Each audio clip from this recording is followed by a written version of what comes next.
Related to this, new initiative with Presidency University, Soumya Chattopadhyay, our another volunteer, he's actually currently a student in the physics department of Presidency University. He's asking a question in Bengali, which I will translate, summarize in English later.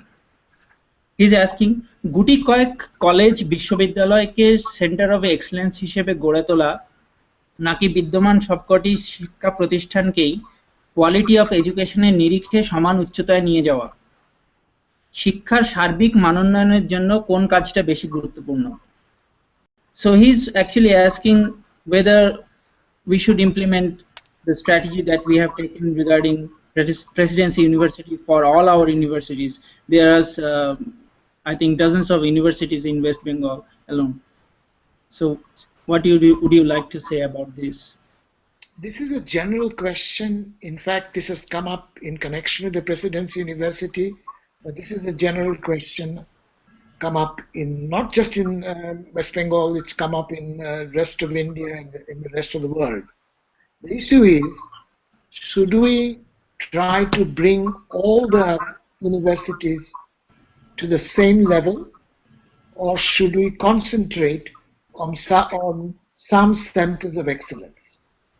Yeah, I think that this ultimate answer to that question depends entirely on the resource position, how much resource we have.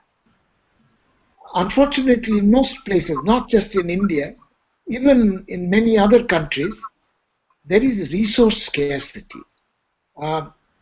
It is not enough, the amount of resources that you will need to bring all the universities to the same high level of excellence.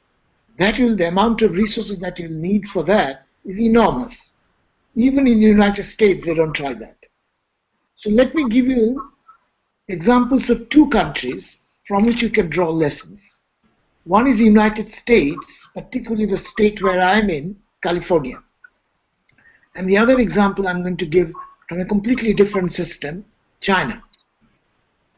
So in California, what they decided many, many years back was that the general run of students, particularly those who cannot afford expensive education, all of them should be given a chance to study in a large number of what in California are called community colleges.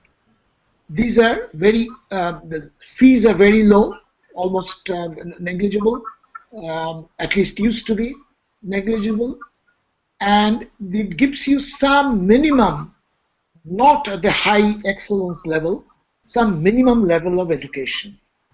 And then in those community colleges, if there are some students who did very well, then they will be given an opportunity to study in some of the best excellent universities. So California also went for some centers of excellence, particularly in the University of California in Berkeley and UCLA in Los Angeles, but also some other campuses.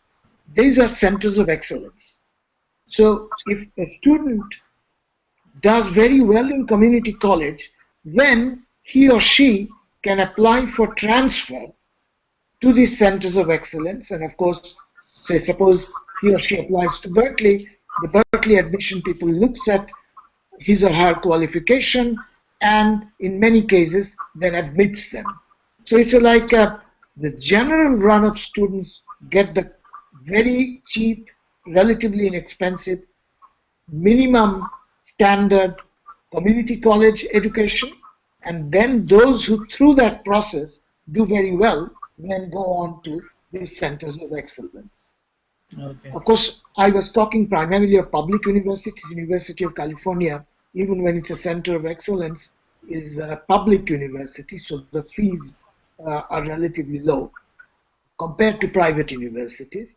But California also have centers of excellence in private universities, like Stanford University is a private university. The fees are very high, but it is a center of excellence. So So in that sense, California has gone for this two-pronged system. One is for the general run of students, and where almost most people should be able to afford that education. And then those who do very well there, they will be given an opportunity to go to the public center of excellence, like say Berkeley or UCLA. But if you want, if somebody has the finances, then one can go to Stanford also. Okay. The other example I was going to give you is China. So China has a very large number of universities. So what they have decided is that not all these universities they can pour large amount of resources on. So they have chosen a small number of universities to serve as centers of excellence. In fact, the two top universities in China, both in Beijing, one is called Peking University and the other is Tsinghua University. They have tried to make them like world standard excellence. And in fact, in the last several years, there are many institutions which run rankings of universities in the world. Almost all of these rankings, there are minor differences between different institutions, but in almost all of these rankings, these two Chinese universities, Peking University and Tsinghua University, are almost always among the top 50 in the world. India has zero. India has zero even in the top 100. India has zero even in the top 150. In the between 150 and 200, occasionally, not always, in some rankings, IITs come, but which is not quite comparable because IITs are not really universities, not having all the disciplines, etc. But that tells you that what the Chinese have done, concentrating resources in just a very small number and making them world standard.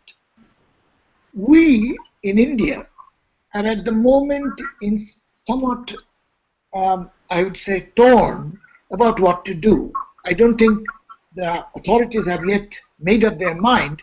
They're going on increasing the number of universities, but the number of universities, even in West Bengal now, there are so many universities, you cannot, West Bengal just does not have, or India does not have the resources to make all these universities centers of excellence.